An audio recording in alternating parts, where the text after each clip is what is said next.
حضرت علی رضی اللہ تعالی عنہ کی شہادت کے بعد حضرت امام حسن رضی اللہ تعالی عنہ کی خلافت کی بیعت کر لی گئی، لیکن انہوں نے حضرت امیر معاویہ رضی اللہ تعالی عنہ سے جنگ کرنا مناسب نہ سمجھا اور خلافت سے دستبردار ہو گئے، کیونکہ آپ رضی اللہ تعالی عنہ اگر خلافت سے الگ نہ ہوتے تو حضرت امیر معاویہ رضی اللہ تعالی عنہ سے جنگ ضرور ہوتی، لیکن آپ رضی اللہ تعالی عنہ نے مسلمانوں کے درمیان خون ریزی منظور نہیں کی اور الگ ہو گئے۔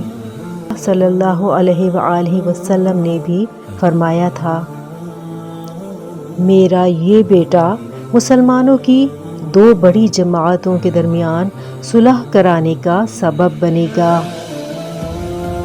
صلح کے بعد حضرت امام حسن رضی اللہ تعالی عنہ، حضرت امام حسین رضی اللہ تعالی عنہ، عبداللہ بن جعفر اور اپنے تمام گھرانے کو لے کر مدینے کی طرف روانہ ہوئے۔ اس کے بعد وہ مدینے میں ہی رہے یہاں تک کہ انہیں زہر دیا گیا۔ یہ واقعہ 29 ہجری کا ہے۔ زہر بہت تیز تھا، پیتے ہی اس نے اپنا کام شروع کر دیا۔